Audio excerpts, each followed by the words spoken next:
In my last year in college, I was dating a woman named B. That's not her name, or initial of her name.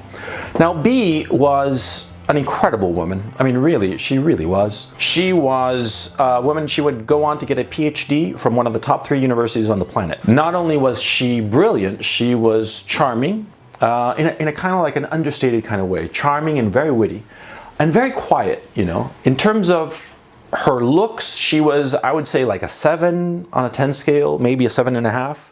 I mean, she wasn't that gorgeous when you looked at her picture, but when you met her in person, she was magnetic. She exuded this aura of sensuality that was very, very provocative. And she and I matched up incredibly well insofar as our tastes were concerned, insofar as what we liked. We liked the same books, the same movies, the same music. We liked doing the same things on a weekend. We got to the point where we could finish each other's sentences because we saw the world in such a similar way. We were perfect for one another and we broke up. We were totally compatible and yet we broke up. There was one tiny little problem. We wanted different things out of life. She wanted a corporate career. And she saw her life very clearly as getting a PhD and then working at a university and climbing the academic ladder until she got to full tenure. That's what she wanted to do. And me, I wanted to go to Hollywood and try my luck there and just, you know, see what was out there.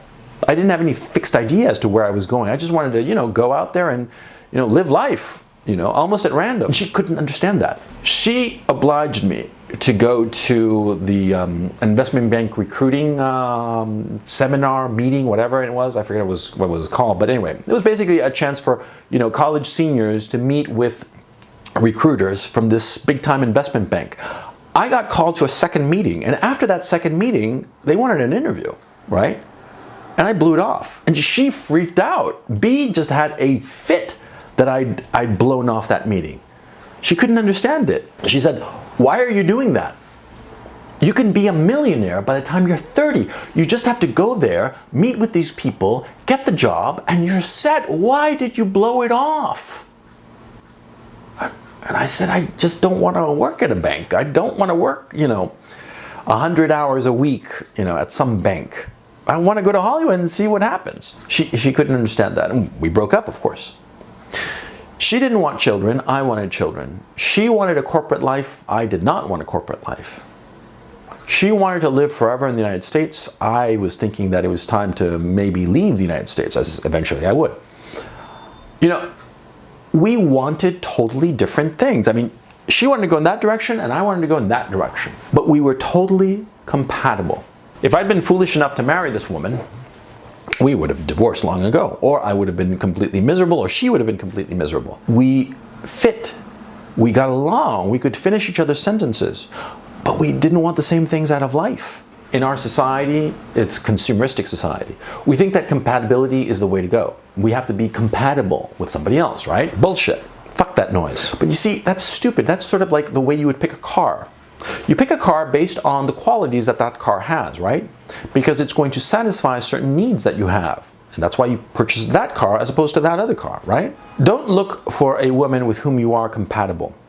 Look for a woman who shares your same goals, the same life goals. Because there's a cliche that life is a journey. Well, it's a cliche for a reason. It's a stupid cliche, but it's an accurate cliche. Life is a journey. And you are going to your destination. You are choosing where you want to go and you're going there. If you are with somebody who wants to go that way, what do you think is going to happen? It's going to be a fucking disaster. If I'd gone and worked at that bank, I would have been miserable. I would have resented her, hated my life. Maybe I would have been a millionaire by the age I was of 30, as she insisted I would be. Maybe I would have. But I would have been miserable. I would have been sitting on top of a pot of money and been totally miserable for what? For nothing. She wanted that life and I wanted that life. And of course we were compatible, but it would have ended in ruin. You don't want somebody who's totally compatible with you insofar as their qualities. You want somebody who has the same objectives in life, but perhaps views the world differently than you do. A woman who is just like you will have the same weaknesses as you. A woman who is just like you will have the same strengths as you. And that can lead sometimes to rivalry. With B, for instance, we were both very, we had a rivalry, academic rivalry. We were both writing our theses at the time, and we both had to submit our theses at roughly the same time. It was different subjects, but what happened was that we started competing with one another because we were so similar. You don't want that. Not with your woman. You don't want to be competing with her. You want her to be complimenting you. You want her to fill in the gaps in who you are. Ignore this whole notion of compatibility. Ignore this whole notion of like, you got to get along with your partner. That does not matter. What matters is you want the same things out of life. Once you have agreed to that, everything can be fixed and everything will fall into place. If you do not have that, it doesn't matter how much you like one another. It doesn't matter how much you love one another. When I broke up with B, I was a crying little bitch. It broke my heart. I mean, it really did.